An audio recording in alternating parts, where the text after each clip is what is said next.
Greetings, nerds. My name is Mike Perna. I'm the president of Inroads Ministries, and it is my privilege to welcome you to the Tabletop track here at LTN Con. Today, we're going to talk about a little bit about this concept that we've built at Inroads called the open table. What it looks like, why it's important, and even some of the challenges about making it a part of your gaming ministry. But before I get into any of that, I'm probably going to spend a little bit of time with you right now explaining who I am and who we are, because so much of that, our philosophy, is baked into this concept that it kind of lays the groundwork for what I'm going to talk to you about the rest of this time we're together. If you haven't noticed the pun, I'm going to just lay it out for you.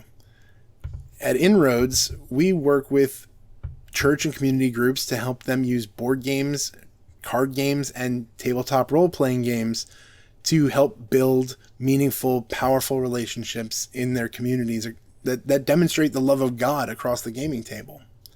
And if you've ever played in a role-playing game, whether that's on the table or in video game form, you know that your party will eventually end up at the inn. Whether it's to rest up after you had a particularly bad battle, whether it's to get supplies, whether it's to talk to the shady cloaked figure that's sitting by the fireplace for some reason, who's totally doesn't have a sign over his head that says, "I'm here to give you a quest." Or, I remember being a kid and playing the original Final Fantasy on the NES, and you literally couldn't save your game if you didn't go to the inn. You were mechanically forced to go there. So if all roads lead there, of course we want to be there. But that's just the one level.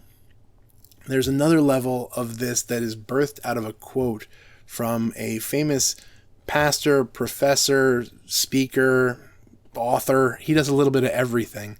His name's Chuck Swindoll. And he has a pretty famous illustration about what the local church is supposed to look like. And I'm going to share the entirety of that with you right now because it is so perfect that I do not want to miss any of the words that he uses. The neighborhood bar is possibly the best counterfeit that there is to the fellowship Christ wants us to give his church. It's an imitation, dispensing liquor instead of grace, escape rather than reality, but it is a permissive, accepting, and inclusive fellowship. It is unshockable. It is democratic. You can tell people secrets, and they usually don't tell others or even want to. The bar flourishes not because most people are alcoholics, but because God has put into the human heart the desire to know and be known, to love and be loved. And so many seek a counterfeit at the price of a few beers. Now, quite frankly, I love a few beers, and I even enjoy them while I'm playing games. That's not the point. The point is that other part of that line, that God has built into all of us the desire to know and be known, to love and be loved. The idea that the bar, they don't care who you are. They know that they love you. They want you to be there. I can't get away from the idea of Norm from Cheers and everyone shouting his name every time he walks in, that they pull out his seat because it's his seat. Not because he's anything special, but he's just Norm and Norm sits there. I love the idea that there is a place that you don't have to explain yourself. There is, especially in these fragmented times, that is something that I have always loved, but have a great appreciation for now. It's greater than it's ever been in the past for me. The idea to enter into a space where you are known, that you don't have to spend 20 minutes explaining why something is important to you, why you think a certain way, that they just know. And the idea, the other line that I love in this quote is the idea of permissive, accepting, and inclusive. That right there is what we mean by an open table. When we tell you that the core of gaming ministry is built off of an open table, we have this image of your friendly local game store on open gaming night when there are just people who are sitting and are waiting for one other person, two other people, to come down and sit with them to play this game. That anybody can take that spot, that seat is open to whoever wants to be there. I love doing that at conventions. I love just stepping into random games. I love the stuff that happens there, because we did this ministry realizing that there is something special about the game table. There is something, I don't know what everybody's thoughts about this word would be, but I'm going to use it anyway because it's perfect. There is something magical that happens there.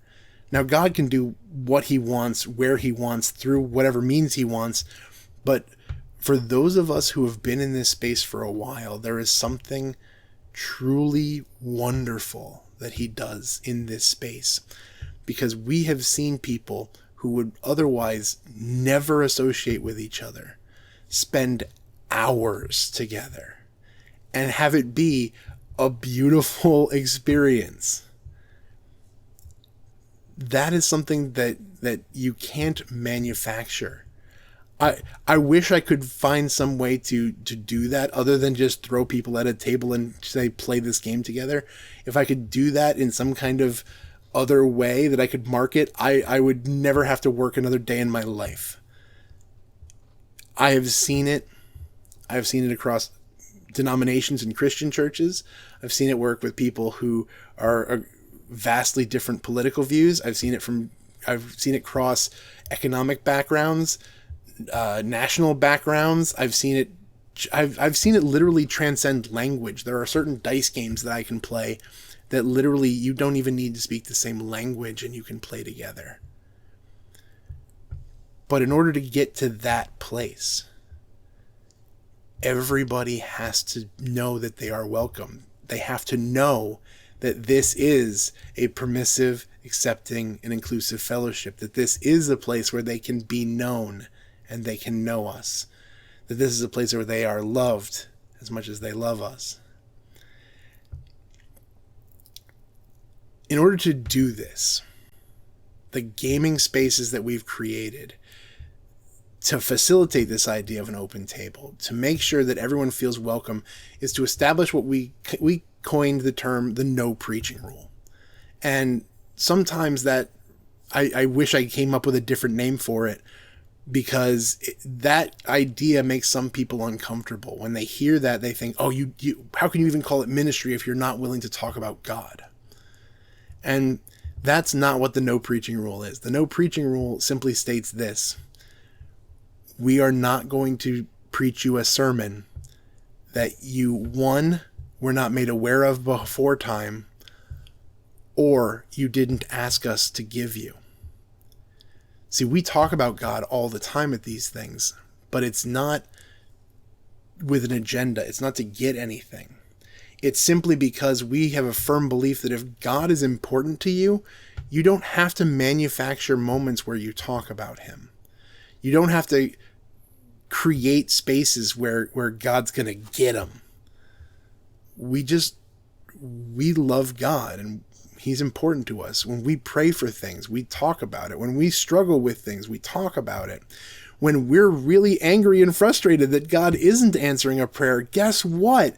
We don't give that to just everybody at the table, but once you get to a certain point in the relationship, we definitely share that kind of stuff because it's who we are. And there's something there at that table when you've shared enough games, when you have enough of that, of what we refer to as common history. It starts off simple. And it starts off with things like, we both remember that time that Tim flipped the card and it was the exact card he needed to obliterate the rest of the table. We have that time when Anne rolled the dice and all she needed to do was not roll a 7, and she absolutely rolled that 7. We all know about the critical 20s. We all know about the natural ones. We all have that in these spaces. That starts off a beautiful relationship, because that allows us to skip a lot of the small talk. It allows us to skip a lot of the awkward tension of we're going to get to know each other, because we have these things. All we need to do is get everybody to the table. Now, what does that even look like? It means that, again, we institute the no preaching rule. Don't try to preach at a gamer. It's not going to have the desired effect that you want it to have. More often than not only is that just because it's awkward. I actually wrote up an article once where I talked about the idea that I set up this this hypothetical game of Catan, where literally it all comes down to that time towards the end of the game where, depending on what one or two people roll, can literally change who wins. And I had that moment where the person's standing up and is ready to roll the dice, and as they're about ready to roll the dice, they say, "All right, everybody, stop, because we're going to have you sit here and listen for 20 minutes to this speaker talk about something important." You have ruined that game. You have ruined that moment. And quite frankly, you may have ruined the opportunities for some really interesting relationship building at that table, because that moment is gone. You have robbed them of that moment in time that they shared together. They didn't get a chance to share it together because you needed them to listen to somebody. So there's that. I am a firm believer that the gospel should not be reduced to a timeshare presentation where you invite somebody to see the cool thing only to sell them on a product, because that's really what it feels like sometimes. And I've perpetrated that for years in youth ministry before I started doing this. So I'm not just accusing other people of doing it. I did it, and the more I looked back on it, I just felt dirty. The gospel should be something that is powerful and moving. It's life-changing. It is literally an experience that we have with the Almighty. It should not be so small. So what do you do? If you're not going to have a gospel presentation, if you're not going to constantly be minding conversations for those moments to interject the gospel, what do you do? And really how you enact the open table is about, frankly, just shutting up. And the only things that you should be saying are about rules, gameplay, and asking questions about the person at your table. You should want to learn about who they are, what they care about, what frustrates them. See, what we've discovered over years of doing this is that there's a lot of different people that will come to an event like this that aren't part of your church, that aren't part of your fellowship. Some of them are people who have no experience with church whatsoever, and they are really, really curious about what it's like to be in this building, because the only thing they've ever known about church is from what they've seen in various storytelling media, or a friend of a friend, or something like that. Those people have no idea what they're in for. And asking them questions lets them know that I want to know about you. I care about you. I want to play this game with you.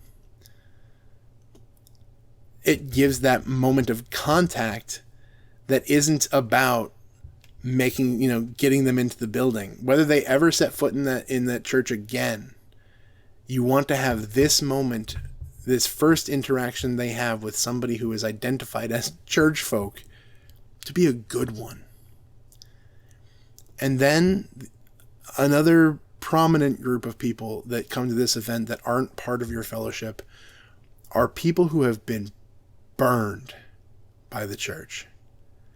Whether it's through a family member who is very religious, or it's because of certain things that they hold to, whether it's lifestyle decisions or even playing these games. I still get people who come to me saying that they have family members who would throw a fit if they knew that they were playing Dungeons and Dragons because they're convinced it's evil. So I'm going to not share a lot of the stories that those people have shared with me. They're not my stories to tell. And if you get to know me through the course of this convention, if we get to play a game together, if you ever think of exploring any of this stuff that I've ever created, you know that I have a high value of a person's story. I will tell you this. I have absorbed so many stories of so much pain and so much hurt, so much betrayal and darkness perpetrated by people in the church to people who honestly hold that against God.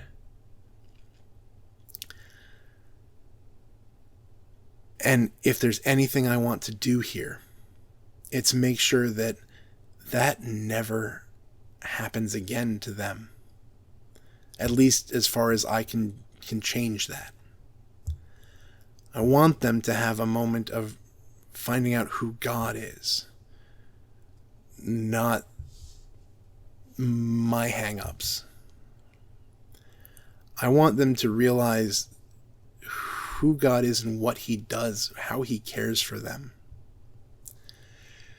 See, ultimately, I don't have any like point by point as far as what to tell you about how to do this ministry, because so much of it relies on who walks through your door.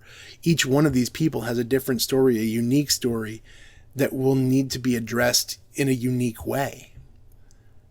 All I can tell you to do is to listen, to hear those stories, to invite people to share their stories, and not to do so with, waiting to lunge on them and say, well, I don't think that's how this should be, or you should really stop that, or this is what God says about that. You literally just listen and be thankful that they are sharing a portion of who they are with you, that they are known without attachments, that they are loved without any kind of prerequisite. That in this moment, in this place, this is a permissive, accepting, and inclusive fellowship. We will take time to figure out what God might want to change in them later. I know God's still changing stuff in me, and I've been doing this for years. I've been a Christian for decades. I've served in ministry in this capacity for years, and I'm still learning. I'm still changing. So let's give these people the space to just enjoy some play together, to build something that we might be able to just put a little seed in. In that illustration from the Bible, the idea that, some plant, some water, and some harvest. The ministry that gaming occupies is none of those, more often than not. Again, God could do what he wants. The vast majority of what you're doing in this space is plowing the ground that is often dead and fallow and hard. You are plowing hard ground that is scorched so that somebody else down the road might have a chance to plant a seed. Even if that is you, that's going to happen down the road. Not here, not on game night. It's going to happen somewhere later on. In this space, in this time, we are just getting to know each other. We are sharing our stories. We are hearing stories. We are engaging each other's hurts. We are celebrating each other's victories.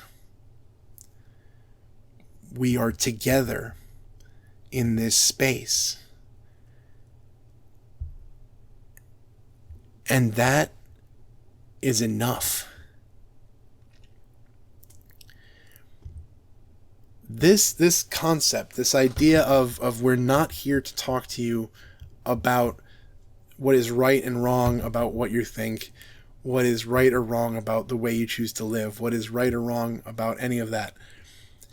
Creating this safe space that people can be who they want to be, even in an environment that they might not think of as safe.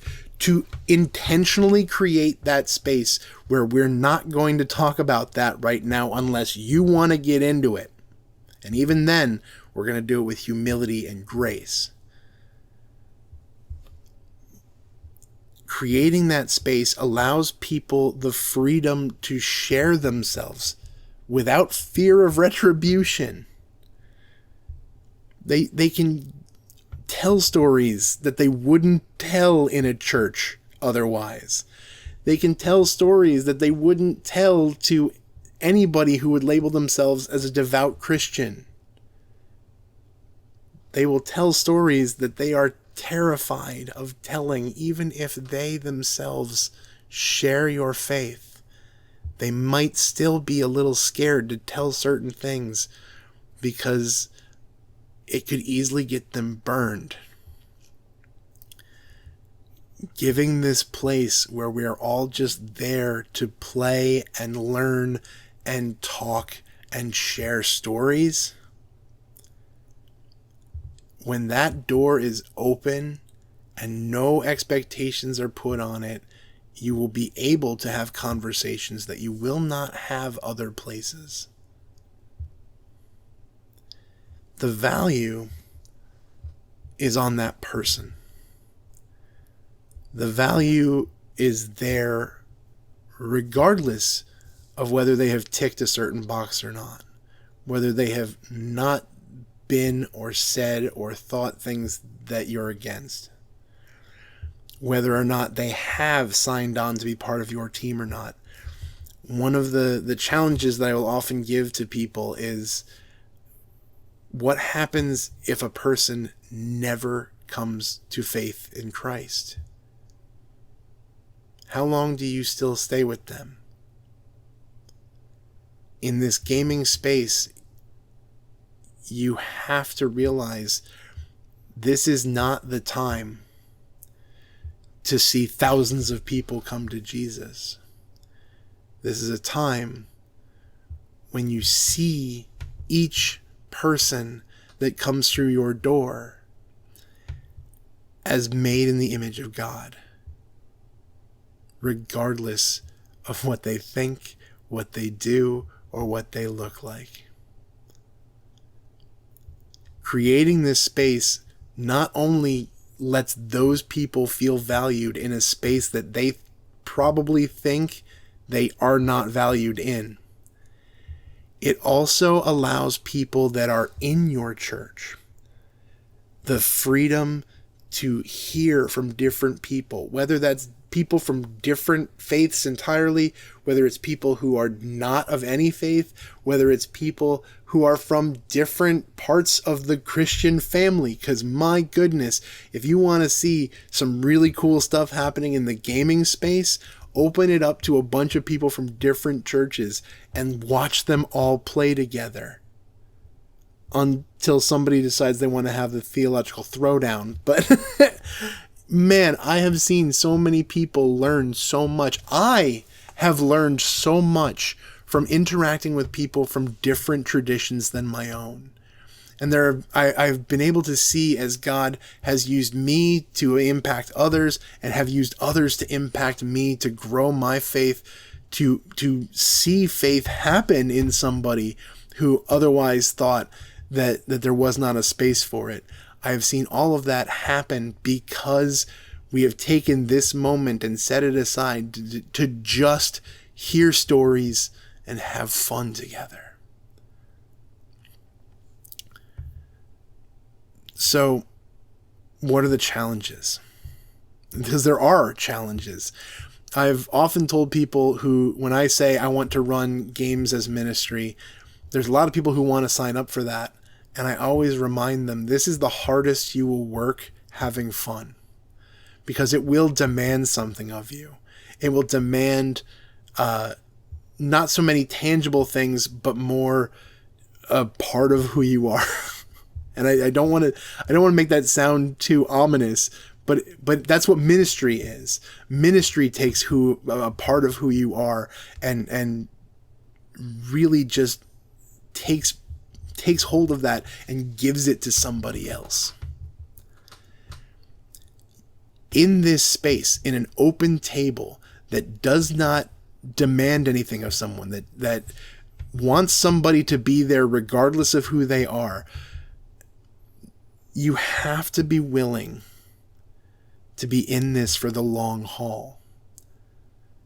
It's so much nicer to give the quick hit gospel presentation, nail down your particular set of verses that you love to go to, and just get people to the understanding of who God is real quick. Because then you'll either know or you don't know, and it's really easy. This space isn't that. At least not the majority of it. This space is I'm going to spend years getting to know you. I'm going to spend years letting you know that I care about you. And I'm going to spend years watching as our stories intertwine, because I want you to know that you are loved. I want you to know that when everybody else is throwing you on the street, you have a home here. That there is somebody who will listen, there is somebody who will care. And ultimately, I really hope that you will realize that someone is God. And I will pray towards that end. And I will make sure that you know that I want you to know who God is. But whether you see God or not, I want it to be me. I want you to know that I'm there. And I will continue to point you to God until you see him. This is not a quick hit. This is not a show up on a Friday night and then say job done. This kind of ministry is long, but it's also beautiful. You have to be willing to share yourself. That's the other challenge. This is not, you can't rely on a set message. You have to be willing to share God and what he's doing in your life. You have to be willing to share the ugly parts as well as the nice parts, the encouraging parts. You have to be willing to step into all the ugliness of somebody's life and welcome them into yours. And that is super hard for a lot of people. I'm still learning how to do that well. I will always be learning how to do that well. But it's part of what this is. Because everything is built on this relationship. This is as I've mentioned from the very beginning, everything is about that openness with each other. To know and be known. You have to be willing to put yourself out there in a profound way. Not necessarily with everyone, but with those you have built that relationship with. To walk with them. Fall with them. Laugh with them. Scrape knees and bleed with them. That's not for everyone.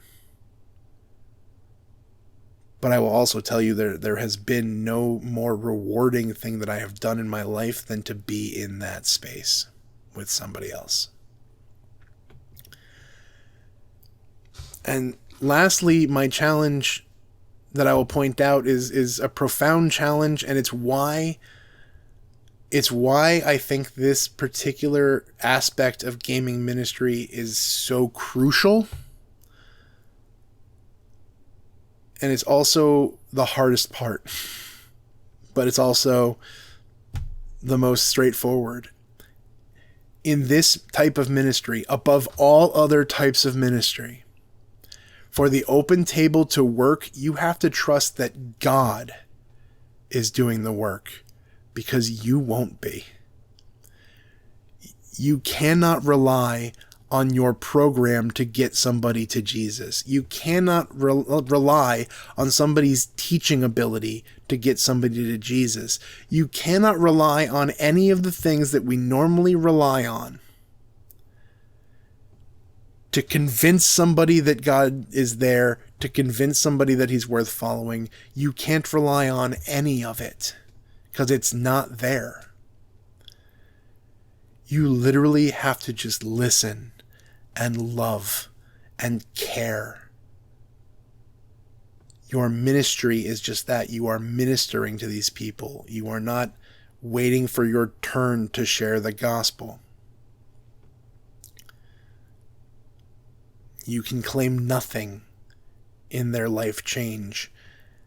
And that, theologically, I know that most of us who do ministry hold to that, but I also know that most of the people I've talked to who do ministry also realize that we try to do this with so much programming. We try to do Bible studies and, all sorts of groups. I've been in so many different church meetings where I say, can we have one thing that meets regularly that isn't about a teachable moment? That we can just be people together. We program so many studies and so many things built around teaching because we think that all we have to do is educate them so they see God. And I'm telling you, there are people who have come through my door who know the Bible almost better than I do, who don't believe it.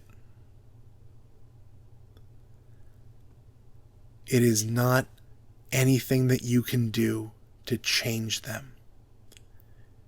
Only God can do that. It is the hardest part of the open table. It is the hardest part of stepping into the awkward tension of spending so much of yourself and your energy and your time cracking open your chest to share the deepest hurts you have in your life with people who you may or may not even kind of agree with. Some people who might even make you angry. But to hear those stories, to feel their pain, to share their joy, to get over all your nonsense that would block you from knowing them, to play a game and to smile, or even in those games that aren't designed to be quote-unquote fun, but are compelling, to step into those stories even and have those painful moments of silence together. That is what ministry looks like. That is what the open table is, and that is something that gaming ministry is profoundly and uniquely capable of doing. You just have to be willing to open your table.